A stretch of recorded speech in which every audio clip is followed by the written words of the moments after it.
Bonjour à tous et bienvenue à ce culte de l'église Action Biblique d'Étup. Bienvenue si vous nous rejoignez aujourd'hui pour la première fois et bienvenue si vous êtes un habitué. Ce matin, ensemble, on veut encore se placer devant Dieu, on veut se placer devant sa parole, écouter ce qu'il a à nous dire et ensemble faire monter notre reconnaissance et notre joie devant lui. Et ce matin, j'aimerais ouvrir ce temps de culte avec une lecture dans le livre de l'Apocalypse. Alors si vous avez cette Bible, c'est à la page 813. Je lis au chapitre 5, et je lis les versets 11 à 14. Je regardais et j'entendis la voix de nombreux anges rassemblés autour du trône, des êtres vivants et des anciens qui étaient des myriades de myriades et des milliers de milliers. Ils disaient d'une voix forte: l'agneau qui a été offert en sacrifice est digne de recevoir la puissance, la richesse, la sagesse, la force, l'honneur, la gloire et la louange. Toutes les créatures qui sont dans le ciel, sur la terre, sous la terre, sur la mer, tous les êtres qui s'y trouvent, je les entendis s'écrier: à celui qui est assis sur le trône, et à l'agneau soit la louange, l'honneur, la gloire et la domination au siècle des siècles. Les 4 êtres vivants répondirent: Amen. Et les anciens se prosternèrent et adorèrent.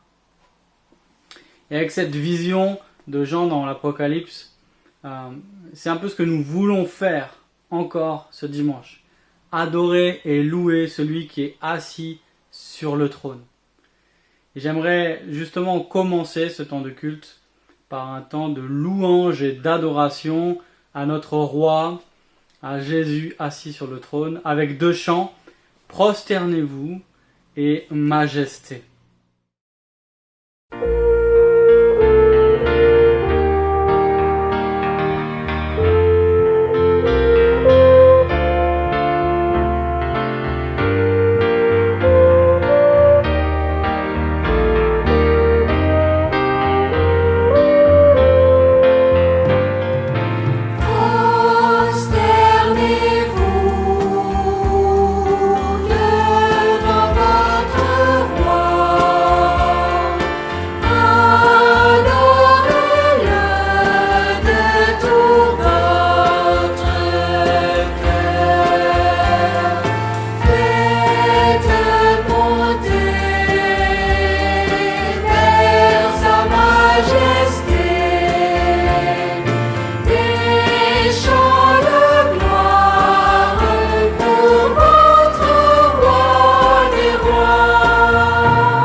Jésus-Christ le roi. Majesté, à lui la majesté. Dans notre cœur, Christ le Sauveur, régnant Seigneur. Exaltons et célébrons le nom de Jésus. Glorifions et proclamons Jésus-Christ le roi. Majesté, à lui la majesté. Dans notre cœur, Christ le Sauveur, régnant Seigneur.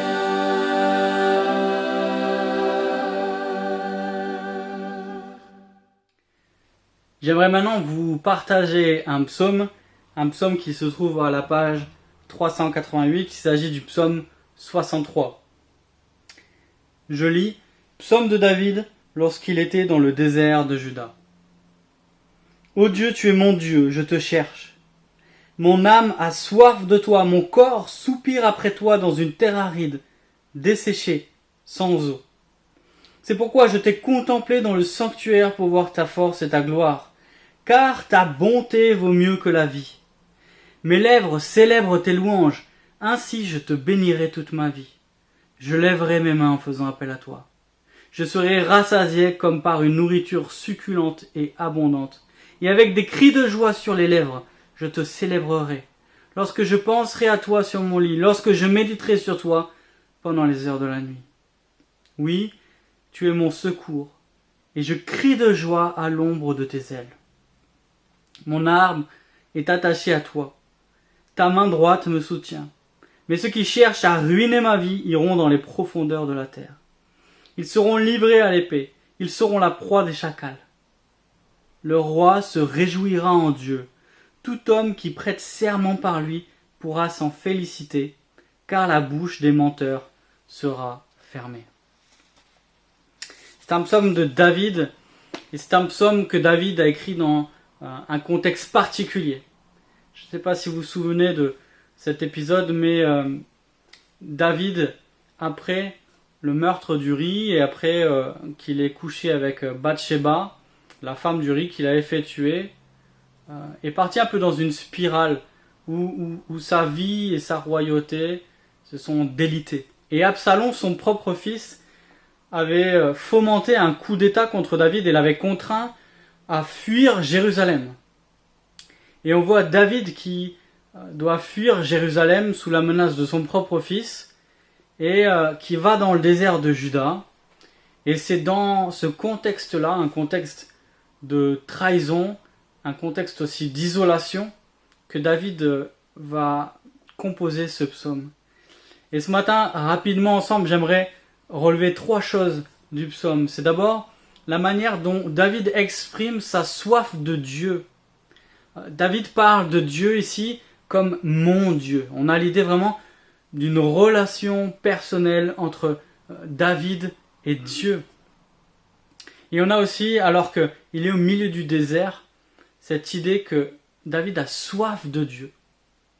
Et David fait un contraste entre sa soif naturelle, peut-être qui était présente dans ce désert, dans sa situation, mais qui n'est rien comparé à sa soif spirituelle, son envie de proximité avec Dieu.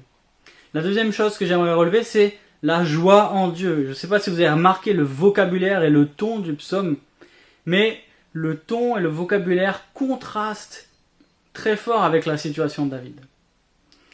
David dit « Ta bienveillance est meilleure que la vie ».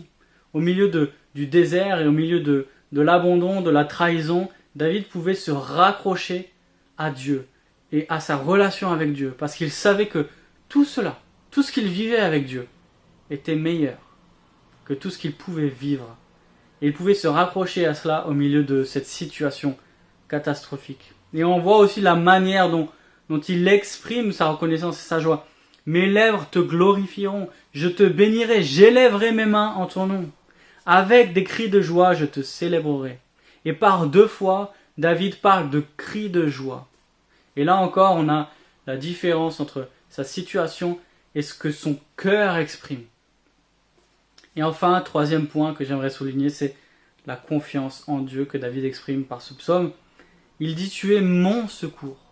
Tu es mon secours. Je crie de joie, ta droite me soutient. » Et enfin, à la fin du psaume, il a l'assurance que Dieu fera justice. C'est à la justice de Dieu que David s'attend. Et c'est cette justice-là qui lui permet d'espérer dans la paix.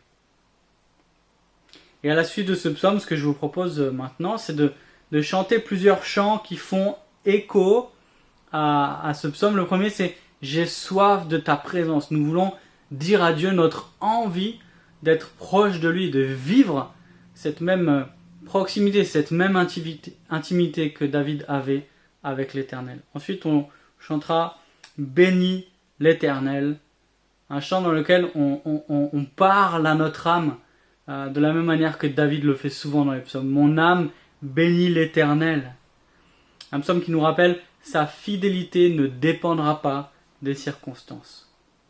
Et enfin, « Quand tout s'effondre, sombre, je sais que tu es là ». Et un dernier chant, « Merci pour ta parole ». On veut se placer devant Dieu, on veut redire notre confiance dans sa parole, dans ce que Dieu a à nous dire encore aujourd'hui.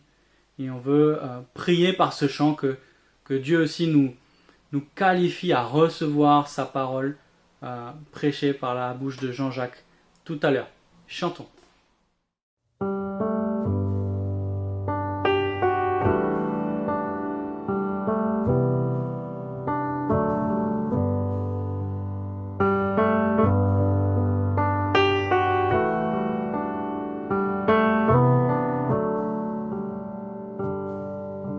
J'ai soif de ta présence, divin chef de ma foi. Dans ma faiblesse immense, que ferais-je sans toi? Chaque jour, à chaque heure, j'ai besoin de toi. Viens Jésus et demeure auprès de moi.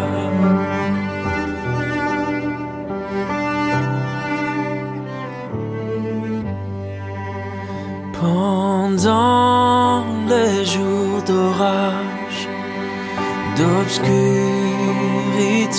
de froid, quand faiblit mon courage, que ferais-je sans toi? Chaque jour, à chaque heure, j'ai besoin de toi. Viens Jésus et demeure auprès de moi.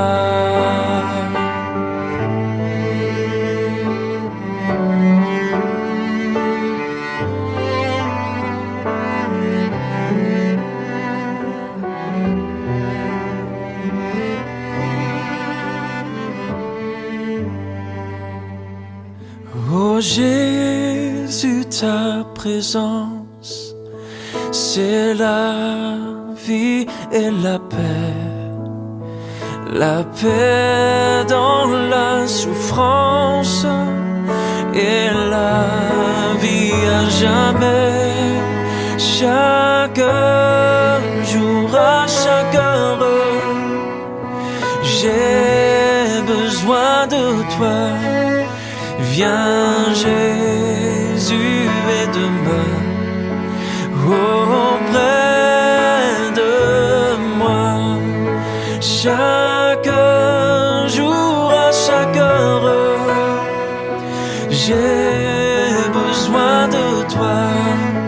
Viens Jésus et demeure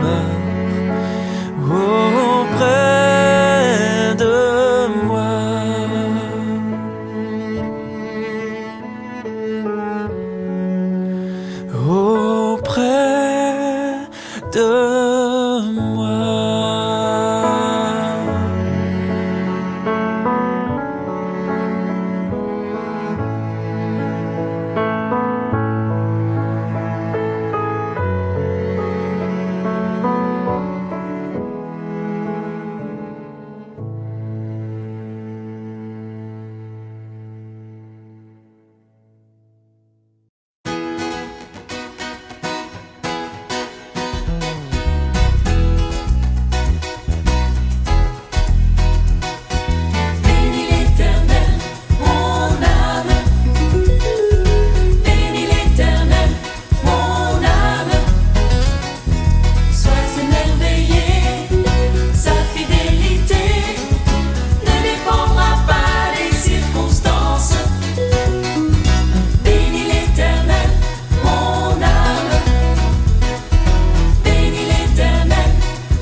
Si les portes se ferment sur mes pas, je suis en marche sous l'arche de ton amour pour moi. Jésus, tu es roi et j'avance à ta suite.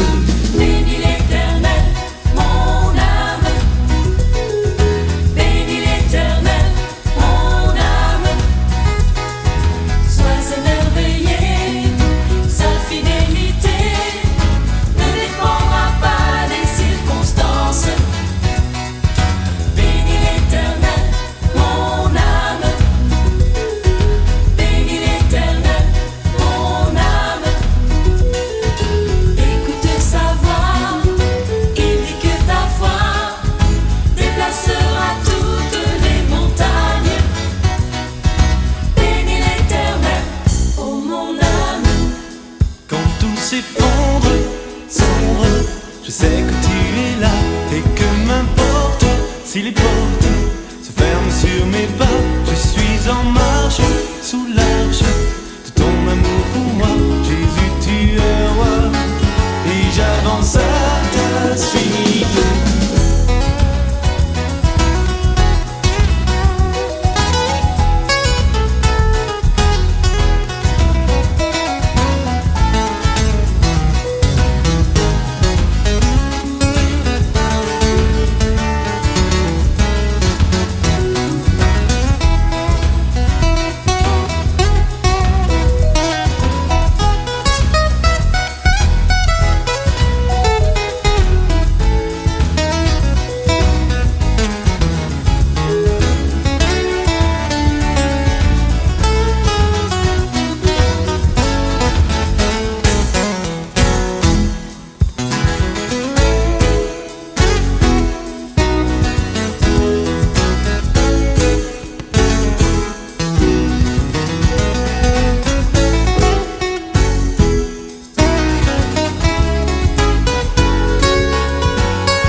Bénis l'Éternel, mon âme. Bénis l'Éternel, mon âme. Sois émerveillé, sa fidélité ne dépendra pas des circonstances. Bénis l'Éternel, mon âme. Bénis l'Éternel, mon âme. Écoute sa voix, il dit que ta foi déplacera toutes les montagnes. Bénis l'Éternel, ô mon âme. Bénis l'Éternel, ô mon âme. Bénis l'Éternel, ô mon âme.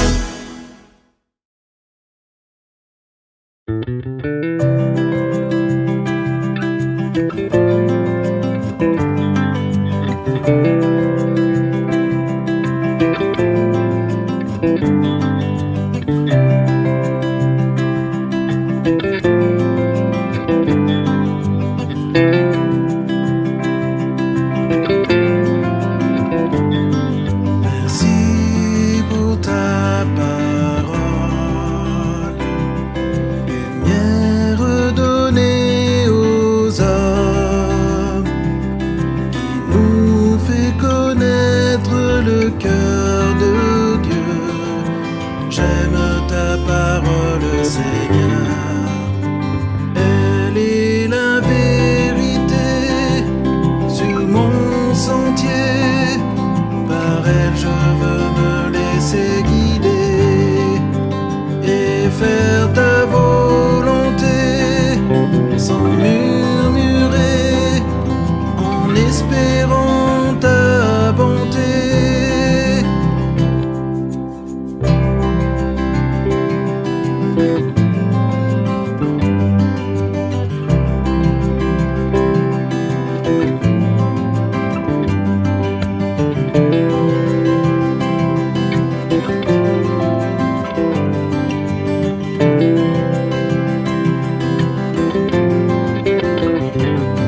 Je crois dans tes promesses. Mon cœur est comme un rocher, fondé sur tout ce que me dit mon Dieu. J'aime ta parole, Seigneur. Elle est la vérité sur mon sentier. Par elle je veux me laisser guider et faire ta volonté sans murmurer, en espérant ta bonté.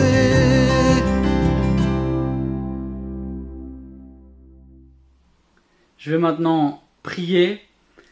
Je vais prier pour que Dieu, comme je l'ai dit tout à l'heure, nous équipe et nous rende capables de recevoir sa parole. Mais cette prière, c'est une prière que j'ai empruntée à Jean Calvin.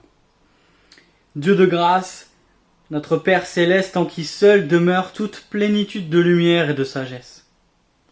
Illumine nos pensées, nous te supplions par ton Saint-Esprit en véritable compréhension de ta parole.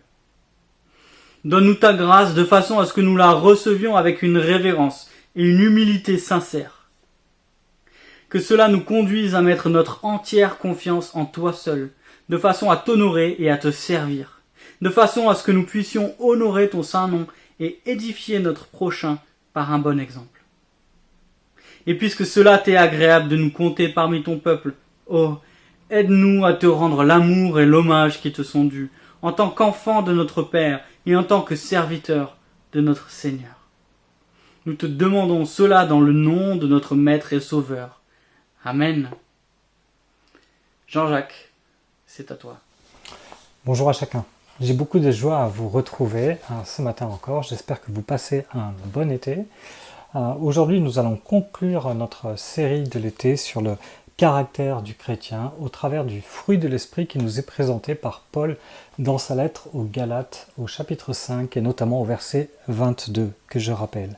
Mais le fruit de l'esprit, c'est l'amour, la joie, la paix, la patience, la bonté, la bienveillance, la foi, la douceur, la maîtrise de soi. Et aujourd'hui, parmi ce fruit, nous allons mettre un accent particulier sur la patience, et notamment au travers d'un texte que nous lirons dans 1 Samuel 13. À l'origine, les livres de 1 et 2 Samuel ne formaient qu'un seul et même livre. Ils ont sans doute été dissociés pour des raisons de taille difficilement compatibles avec les rouleaux de l'époque. En fait, réunis, ces deux livres nous racontent au travers de deux cycles qui s'entrecroisent l'ascension et la chute de Saül puis de David. Les deux rois grandissent avec en arrière-plan l'orgueil de Saül qui s'élève en comptant sur ses propres forces quand ce ne sont pas ses manigances, et puis David, l'humble berger, l'oublié, celui qui est élevé par Dieu lui-même. Au travers de ces deux personnages, Dieu nous appelle à regarder en face nos propres défauts et à placer notre confiance en lui. Il nous appelle à grandir en humilité, tout en nous rappelant que la situation n'est pas en nous, et même l'humble David échoue totalement. Tout ce qu'il avait fait est anéanti, balayé par son propre péché. Ses propres enfants se sont entretués, rebellés contre lui. Son salut n'est dû qu'à sa repentance. Et si nous parlons de David encore aujourd'hui, ce n'est pas parce que lui a bâti une maison pour Dieu, mais parce que Dieu lui a bâti une maison, une dynastie au travers laquelle est né le vrai humble roi, notre Sauveur, notre Seigneur, notre Messie, Jésus-Christ. Je vous propose de lire dans 1 Samuel 13 les versets 1 à 15. Alors si vous avez la même version que moi, c'est page 199. Saül était âgé de 30 ans lorsqu'il devint roi. Il régnait depuis 2 ans sur Israël quand il choisit 3000 Israélites. 2000 étaient avec lui à Michmash sur la montagne de Béthel et 1000 étaient avec Jonathan à Gibéa de Benjamin. Quant au reste du peuple, il le renvoya chacun dans sa tente. Jonathan bâtit la garnison de Philistins qui se trouvait à Géba, et les Philistins la prirent. Saül fit sonner de la trompette dans tout le pays en disant « Que les Hébreux la prennent !» Tout Israël apprit que Saül avait battu la garnison des Philistins, et qu'Israël avait ainsi provoqué le dégoût des Philistins. Le peuple fut convoqué vers Saül à Gilgal. Les Philistins se rassemblèrent pour combattre Israël. Ils avaient 30 000 chars et 6 000 cavaliers. Et ils formaient un peuple innombrable, comme le sable qui est au bord de la mer. Ils vinrent installer leur camp à Michmash, à l'est de Beth-Aven. Les Israélites se virent menacés, car ils étaient serrés de près, et ils se cachèrent dans les grottes, les buissons, les rochers, les caveaux et les citernes. Il y eut aussi des Hébreux qui passèrent le Jourdain pour se rendre dans le pays de Gath de Galaad. Quant à Saül, il était encore à Gilgal, et tout le peuple qui se trouvait à ses côtés tremblait. Saül attendit 7 jours, conformément au délai fixé par Samuel. Mais celui-ci n'arrivait pas à Gilgal, et le peuple se dispersait loin de Saül. Saül dit alors « Amenez-moi les victimes destinées à l'holocauste et au sacrifice de communion. » Et il offrit l'holocauste. Il finissait d'offrir l'holocauste lorsque Samuel arriva. Et Saül sortit à sa rencontre pour le saluer. Samuel lui dit « Qu'as-tu fait » Saül répondit « Lorsque j'ai vu que le peuple se dispersait loin de moi et que tu n'arrivais pas dans le délai fixé et que les Philistins étaient rassemblés à Michmash, je me suis dit, les Philistins font descendre m'attaquer à Gilgal et je n'ai pas imploré l'Éternel. C'est alors que je me suis fait violence et que j'ai offert l'holocauste. » Samuel dit à Saül, « Tu t'es comporté de façon stupide. Tu n'as pas respecté le commandement de l'Éternel ton Dieu t'avait donné. L'Éternel aurait affermi pour toujours ton règne sur Israël. Mais maintenant ton règne ne durera pas. L'Éternel s'est choisi un homme selon son cœur, et il l'a destiné à être le chef de son peuple. Cela arrivera parce que tu n'as pas respecté ce que l'Éternel t'avait ordonné. » Puis Samuel se leva et monta de Gilgal à Gibéa de Benjamin. Saül passa en revue le peuple qui se trouvait avec lui, et il y avait environ 600 hommes. Cela fait 2 ans maintenant que Saül règne. Il est en pleine ascension. Après sa victoire contre les Ammonites, sa royauté vient d'être confirmée à Gilgal. Et ici, conformément à ce que Samuel avait annoncé au peuple lorsqu'il avait demandé un roi, Saül se constitue une armée permanente. Il choisit 3000 hommes et puis il les répartit entre lui, 2000 hommes, et Jonathan, 1000 hommes. Et puis il renvoie le reste des hommes chez eux, même si ceux-ci pouvaient être rappelés en cas de besoin. Avec ces 1000 hommes, Jonathan bat une garnison des Philistins à Gabéa. Il attaque un avant-poste à Géba, une ville qui appartenait à l'époque à Israël. Il s'agissait donc d'une attaque qui visait à reprendre des terres que les Philistins leur avaient prises. Mais déjà nous voyons que Saül s'accapare les mérites de la victoire. Il fait sonner les trompettes dans tout le pays. Il fait proclamer la victoire. Mais ce que le peuple entend, c'est que c'est Saül qui a battu la garnison des Philistins. Il va jusqu'à faire savoir que les Philistins sont écœurés par cette victoire. Saül se pavane devant le peuple. Et le peuple est à nouveau rassemblé à Gilgal, là où la royauté de Saül a été confirmée. Saül n'attribue aucun mérite à Jonathan, alors que ce sont ces hommes qui se sont battus pour cette victoire. Et il ne fait aucune mention de Dieu. Il est le roi victorieux. Mais voici que les Philistins ne semblent pas vouloir rester sur une défaite. Ils se rassemblent et écoutez comment ils sont définis. Un peuple innombrable. Ils sont comme le sable au bord de la mer. Des expressions que Dieu lui-même a utilisées, mais pour qualifier son peuple. L'infinie grandeur de la descendance d'Abraham, le grand peuple de Dieu. De l'autre côté, nous avons le peuple de Dieu, tel que eux se voient. Regardez au verset 5. Les Philistins s'installèrent à Micmac, et au verset 6, les Israélites se virent menacés.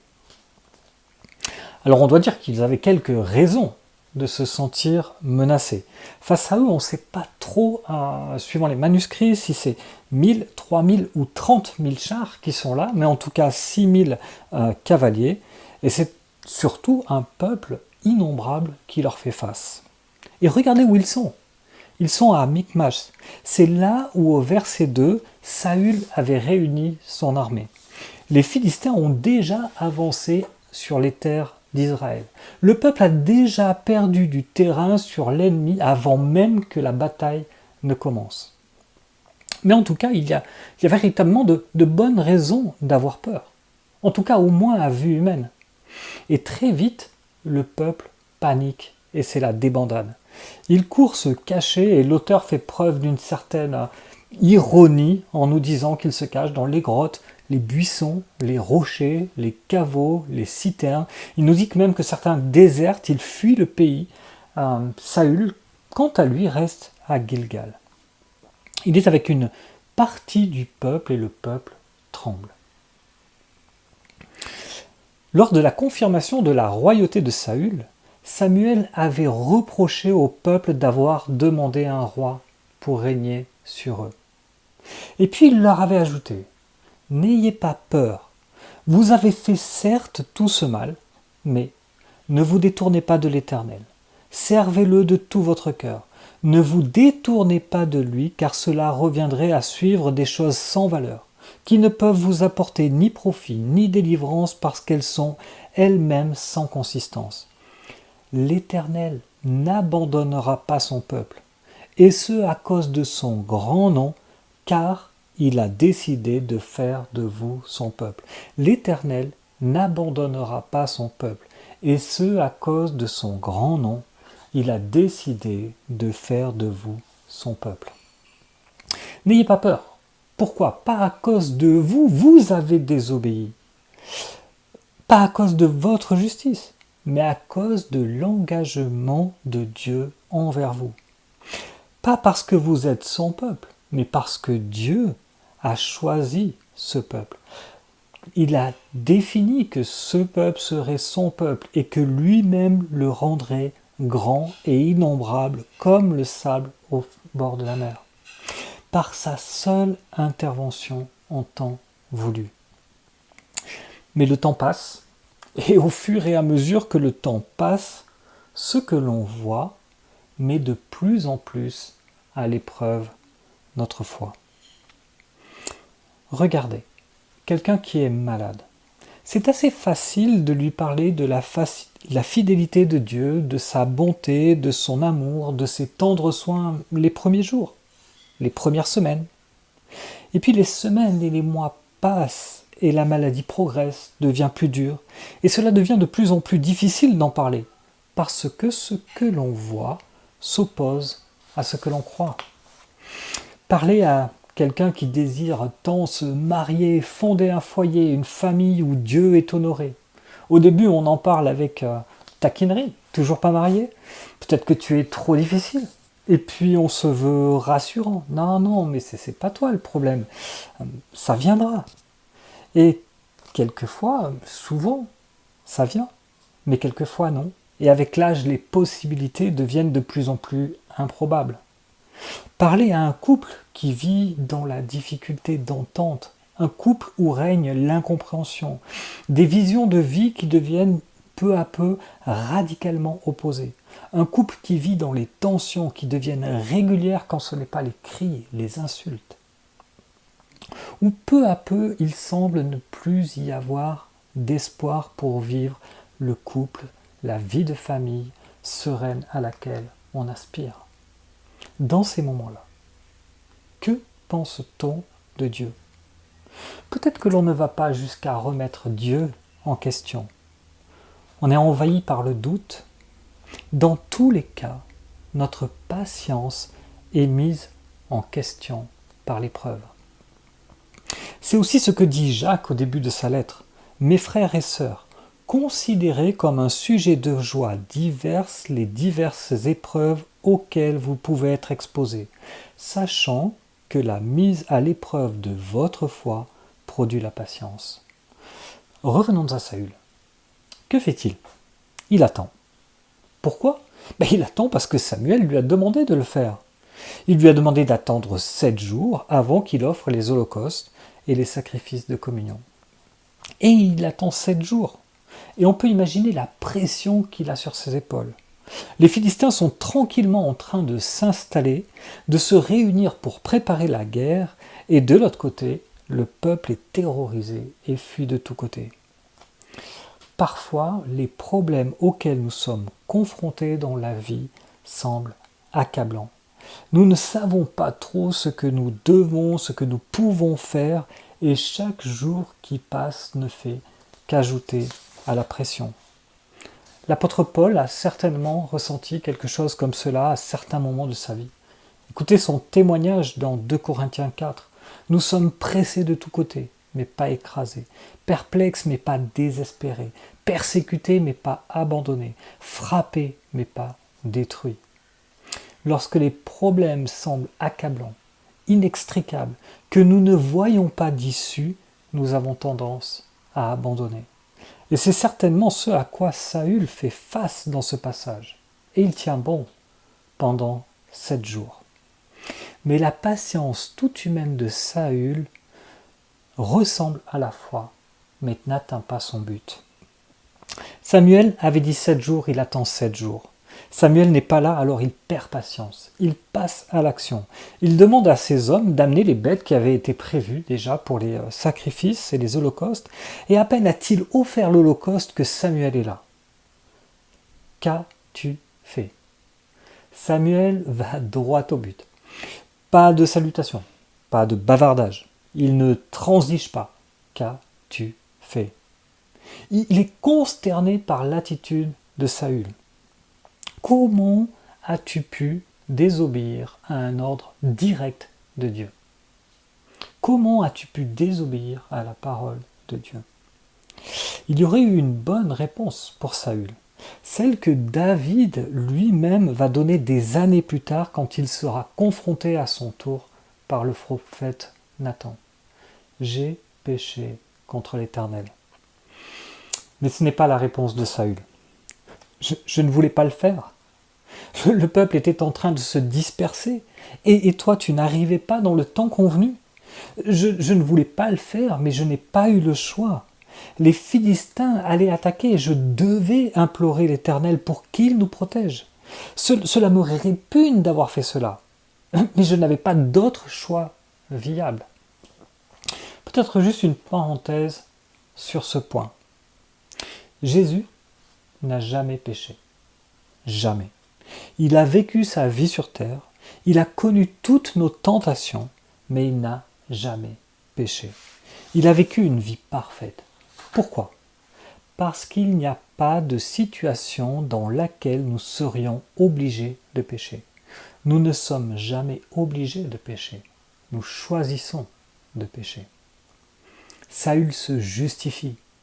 Il est un roi responsable. Un roi qui a fait ce qu'il devait faire.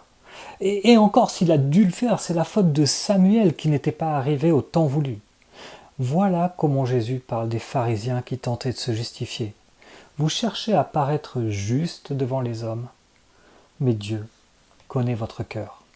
Dans les Proverbes, il nous est dit au chapitre 21 et au verset 2, « Toutes les voies d'un homme sont droites à ses yeux, mais celui qui évalue les cœurs, c'est l'Éternel. » Aux yeux de Saül, il y a une certaine justice dans ce qu'il a fait. Mais c'est au regard de ce que Dieu dit qu'il aurait dû évaluer ses actes. La religiosité de Saül est à la fois ce que le Canada Dry est à l'alcool. Vous savez ce qu'on dit du Canada Dry, ça a la couleur de l'alcool, le goût de l'alcool, mais ce n'est pas de l'alcool. Eh bien, nous avons un peu la même chose ici.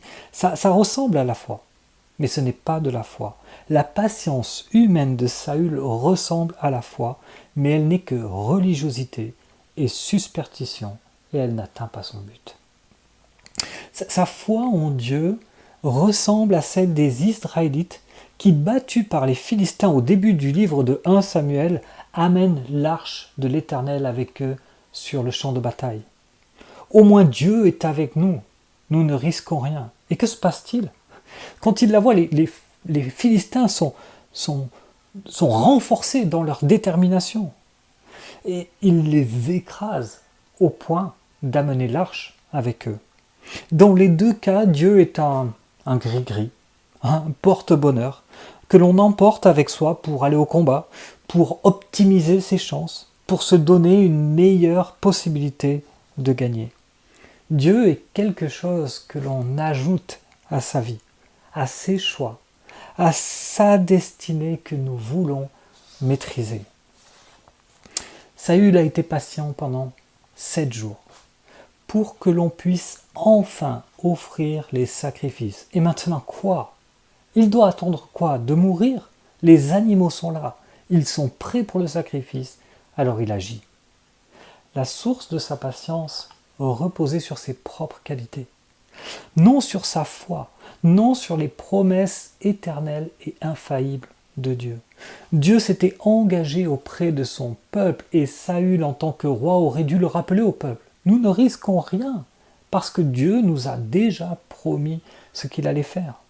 Le peuple était en sécurité avec son Dieu. Et quand bien même il devait attendre l'arrivée de Samuel qui n'arrivait pas tel que Saül l'aurait voulu. Mais ce que Saül voit, lui, c'est que l'on ne peut plus attendre. Les Philistins sont là et ils vont descendre. On pourrait se dire finalement que, en fait, Saül n'a pas douté de Dieu. Il a juste douté de Samuel. C'était Samuel finalement qui lui avait demandé d'attendre. Mais regardez encore une fois, Samuel va droit au but. Tu t'es comporté de façon stupide. Mais arrête Saül. Tu peux te raconter tout ce que tu veux. Ton comportement est juste insensé. Rien ne peut l'expliquer. Pourquoi? Parce que ce n'est pas à moi que tu as désobéi, mais à Dieu. Tu es en train de dire que tu es désolé d'avoir dû faire ce que tu as fait. Tu dis que c'était la seule solution pour avoir Dieu avec toi dans le combat. Pourtant, tu ne lui as pas fait confiance. Tu n'as pas cru en lui pour être patient. Tu as directement désobéi au commandement qu'il t'avait donné. Vous savez pourquoi il est important d'obéir? Pas parce que nous serons beaux, justes, approuvés par Dieu. Parce que l'obéissance est la conséquence et la marque de notre foi en Dieu. Nous obéissons parce que nous avons une pleine confiance en Dieu, que ce que Dieu veut est ce qu'il y a de meilleur pour nous. Nous avons une pleine confiance pour le plan de Dieu pour nos vies. Et même quand l'ennemi est un ombrage, et même lorsqu'il a déjà pris position, et même lorsque le temps est long, et même si nos yeux nous disent que la situation n'est plus sous contrôle, et même si elle nous semble intenable, et cela nous arrivera. Nous vivrons des situations où nous serons dans des cas comme cela. Don Carson disait ceci: si vous n'avez pas vraiment souffert, c'est parce que vous êtes encore jeune. Si vous vivez suffisamment longtemps, vous allez souffrir. Et il n'y a qu'une seule alternative, c'est de ne pas vivre suffisamment longtemps. Dans la souffrance. Et on imagine la souffrance de Saül dans cette épreuve. Il serait injuste de minimiser la souffrance de Saül dans cette épreuve. Dans la souffrance, notre patience est mise à l'épreuve par Dieu. Saül a échoué et son échec révèle son manque de foi en Dieu. Samuel lui dit: tu sais, ce n'est pas un problème de stratégie militaire que nous avons là, mais un problème de cœur. Et c'est pour cela que Salomon dira plus tard dans le livre des Proverbes, « Garde ton cœur plus que toute autre chose, car de lui jaillissent les sources de la vie. » Le vrai problème, c'est que tu ne crois pas en Dieu. Tu ne crois pas en son amour. Tu ne crois pas en sa souveraineté. Qui fait que tu n'aimes pas Dieu. Regardez la conséquence de ces actes au verset 13. Dieu aurait affermi ton règne pour toujours. C'est-à-dire que Saül aurait transmis sa royauté à ses enfants, qu'il aurait transmis à ses enfants, et le règne de Saül aurait duré pour toujours au travers de ses enfants. Mais maintenant, Dieu va choisir une nouvelle famille. Et il ne va pas le faire sur un critère de stratégie militaire. Il ne va pas aller chercher un bon stratège militaire pour remplacer Saül qui a été un mauvais stratège militaire. Il nous dit dans le texte que Dieu choisit un homme selon son cœur pour succéder à Saül. Un homme qu'il aime, un homme qui place sa confiance en lui. Quelles sont les situations dans lesquelles votre patience est mise à l'épreuve? Quelles sont les souffrances qui vous poussent à contester Dieu, sa souveraineté, à ne pas accepter les choses telles qu'il les permet dans votre vie? Quels sont les commandements de Dieu qui vous irritent, qui vous semblent exagérés? Quels sont les désirs insatisfaits de mon cœur qui dirigent, qui génèrent cette souffrance dans ma vie? Je voudrais être en bonne santé, mais je ne le suis pas. Alors je souffre. Je voudrais être respecté mais mon patron me considère mal. Alors je souffre. Je l'aime, mais elle ne m'aime pas. Alors je souffre. Je voudrais être en sécurité, mais je suis au chômage. Alors je souffre. Lorsque nos désirs sont insatisfaits, nous souffrons. Et notre souffrance met à l'épreuve notre patience envers Dieu.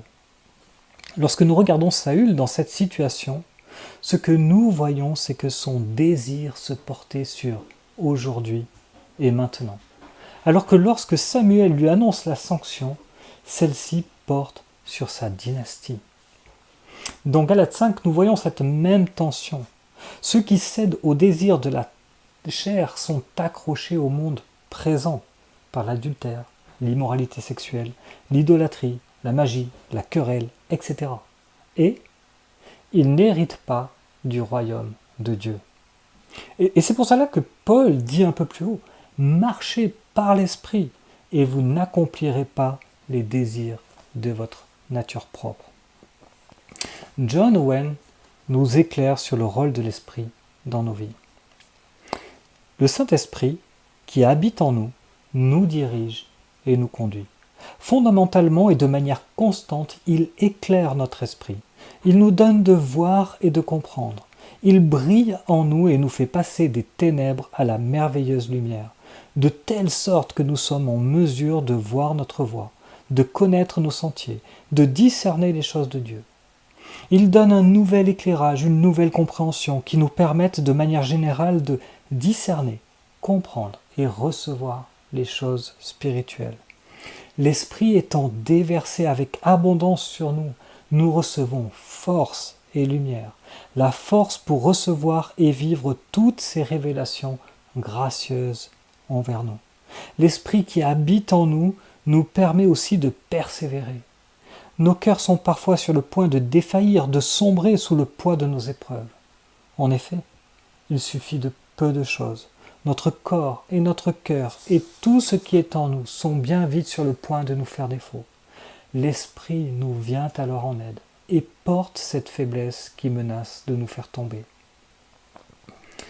Comment est-ce qu'au quotidien, nous pouvons faire grandir cet esprit en nous? Comment nous pouvons grandir en patience par la force que nous confère l'esprit? Quelques pistes. Premièrement, demander pardon pour notre incrédulité. Nous l'avons vu, la souffrance met à l'épreuve notre patience et révèle au final la faiblesse de notre foi. De notre foi dans l'amour et la souveraineté de Dieu. Deuxièmement, méditer sur la providence de Dieu.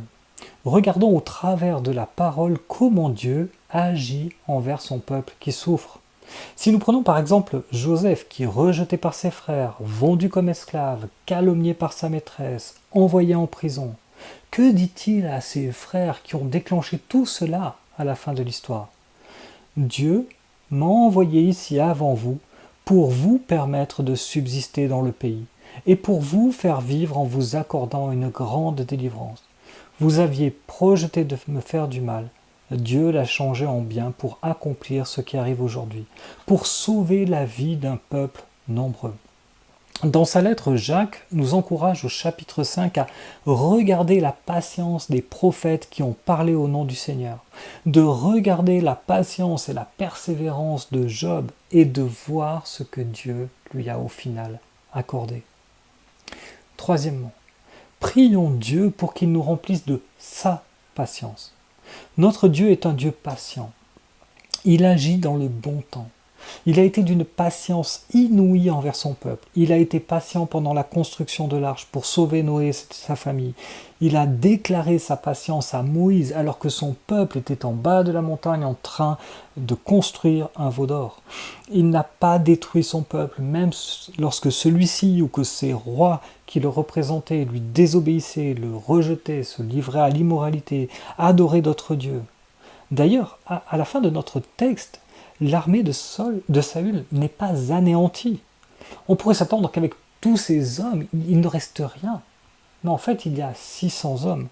Et peu à peu, cette armée va se reconstituer.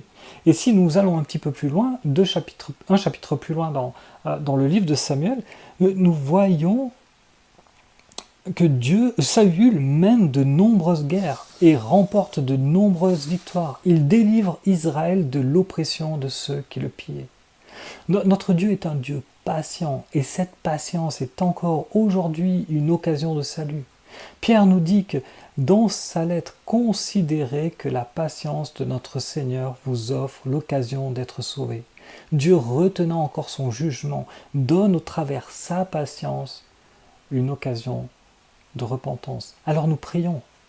Nous prions pour que la patience, qui est une force qui nous vient de Dieu, soit une force qui nous vient de Dieu.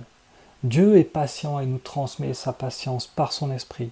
Et lorsque Paul prie pour les Colossiens, il demande à Dieu de les fortifier à tous égards par sa puissance glorieuse, pour qu'ils puissent tout supporter avec patience.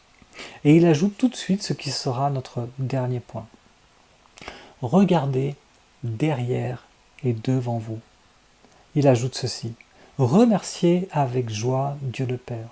Il vous a rendu capable d'avoir part au bien qu'il réserve dans le royaume de lumière à ceux qui lui appartiennent.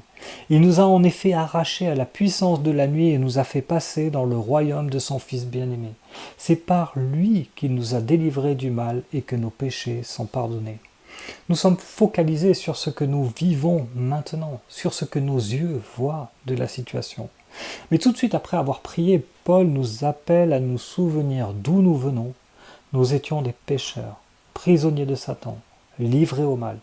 Mais en Jésus, nous avons été pardonnés pour changer de maître, changer de royaume.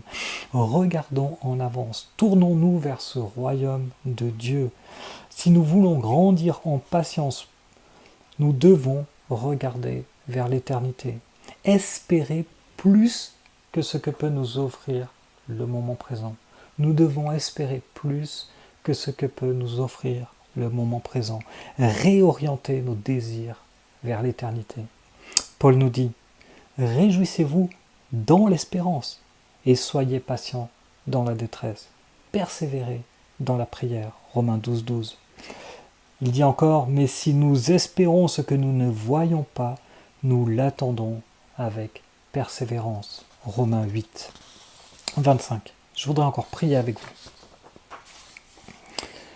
Notre Dieu, notre Père, nous voulons te demander pardon pour toutes les fois où nous sommes impatients, où toutes les fois nous remettons en cause ta bonté, ton amour, ta grâce, ta souveraineté dans nos vies.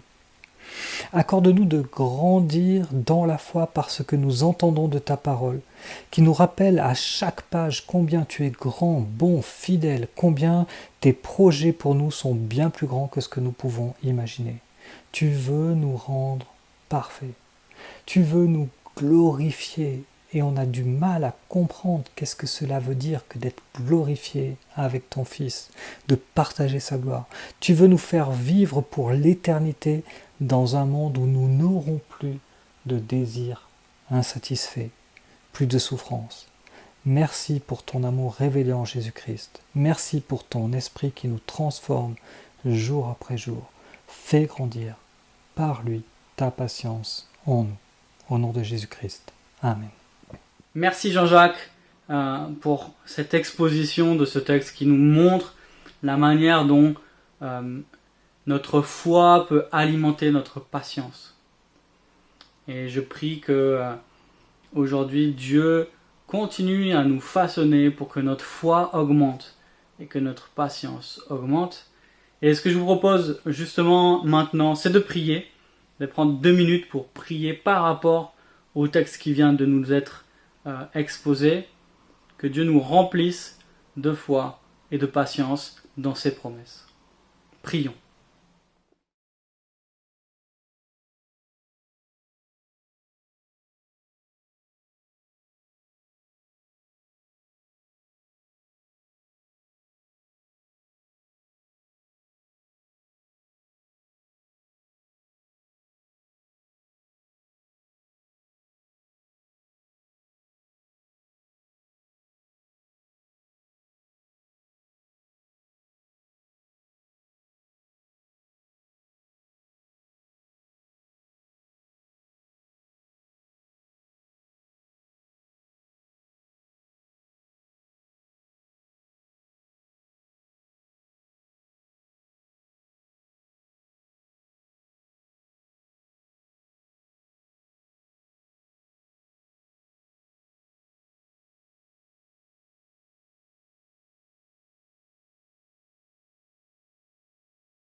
Nous arrivons maintenant à la fin de notre culte. On va encore chanter quelques chants.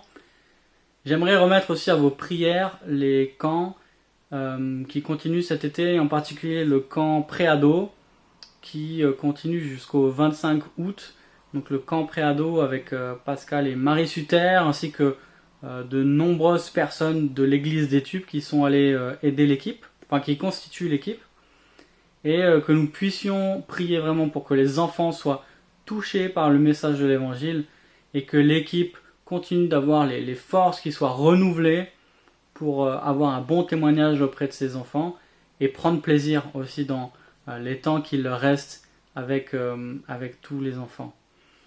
Je vous rappelle aussi que les offrandes sont possibles via le lien qui est affiché sous la vidéo, ou alors en envoyant ça directement à Pierre, le trésorier. Si jamais vous avez des questions, n'hésitez pas, envoyez-nous un mail et puis on sera un plaisir de vous répondre.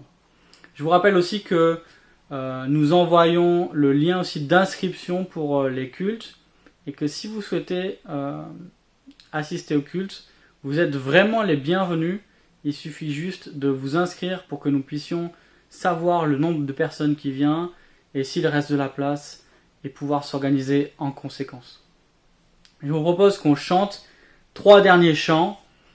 des chants qui disent notre confiance dans Dieu, en Dieu, notre confiance à cause de sa fidélité, et qui disent aussi notre volonté de le suivre et de le servir.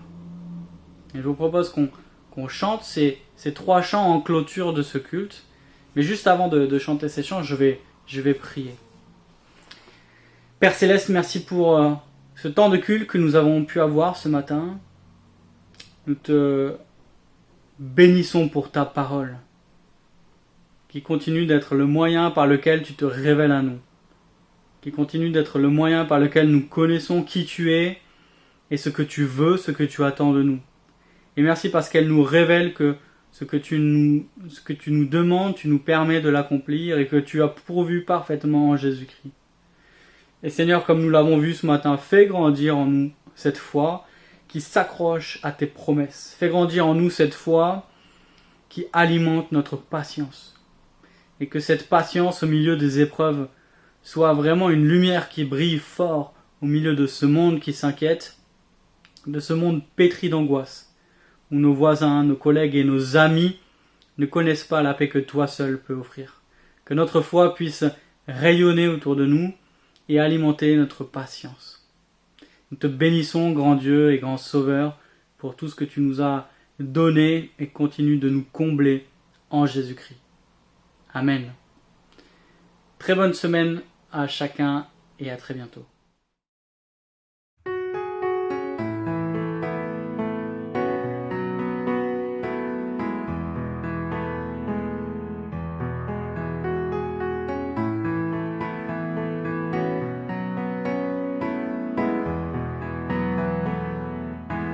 C'est dans le calme et la tranquillité que sera notre force. Et la confiance en ta fidélité sera notre paix. C'est dans le calme et la tranquillité que sera notre force. Et la confiance en ta fidélité sera notre paix.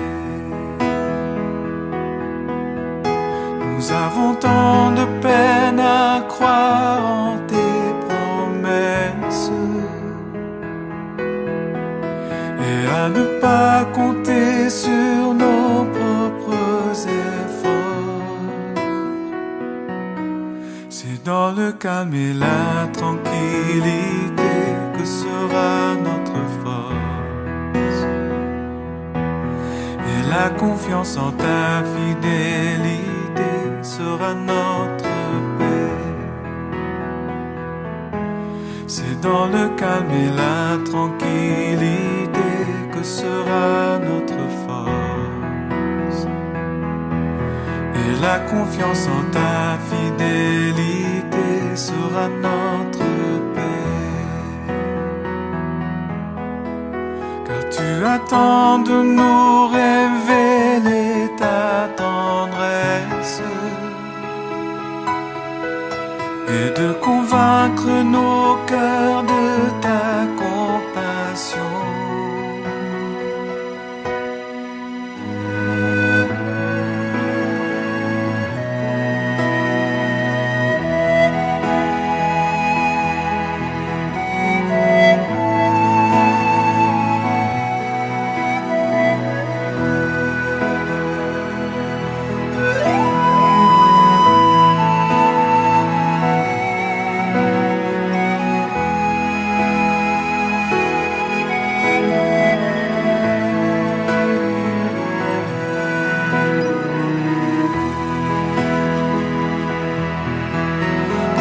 Attends de nous révéler ta tendresse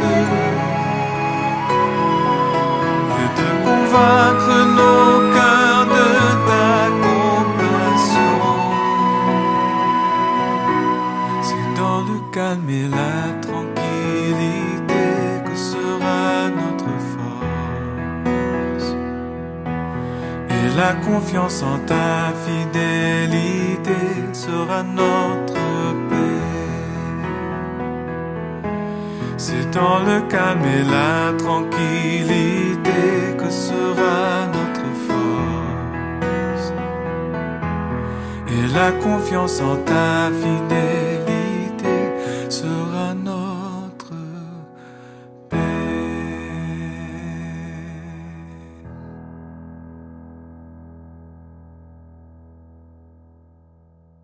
Je chanterai gloire à l'Éternel.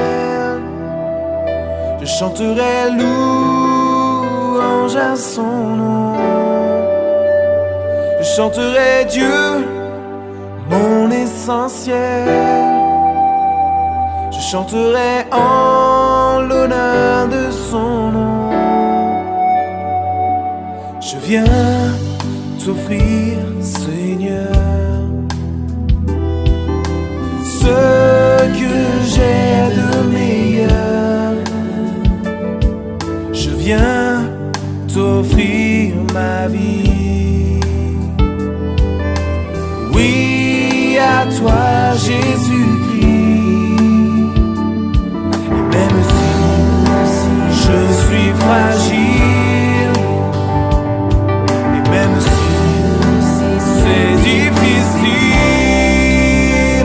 je chanterai gloire à l'Éternel. Je chanterai louange à son nom. Je chanterai Dieu, mon essentiel. Je chanterai en l'honneur de son nom. Je viens te dire, Seigneur, que tu es mon bonheur. Non, rien ne peut détruire notre bel avenir. Et même si je suis fragile, et même si c'est difficile, je chanterai gloire à l'Éternel. Je chanterai louange à son nom. Je chanterai Dieu, mon essentiel. Je chanterai en l'honneur de son nom. Toute ma vie, je redirai que tu as donné ta vie. Toute ma vie, je redirai que tu as payé le prix. Toute ma vie, je redirai que je ne vis que pour lui.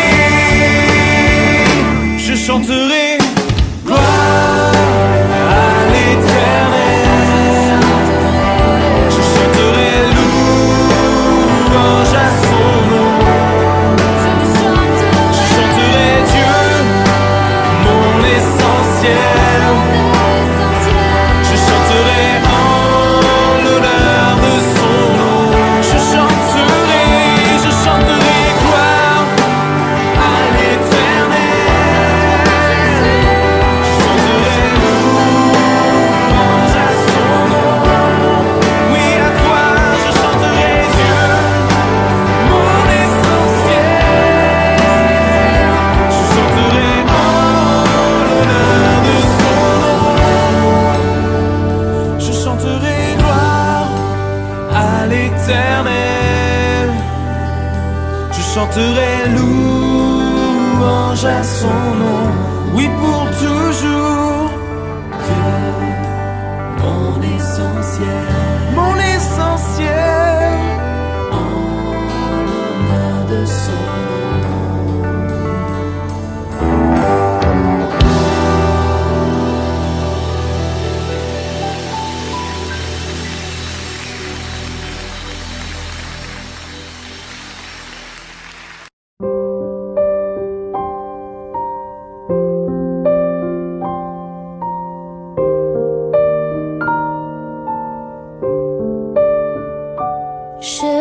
couvert de blessures, meurtri par nos pécheurs, chef accablé d'injures, d'opprobre, de douleur, des splendeurs éternelles, naguère environnée. C'est d'épines cruelles qu'on te voit couronner.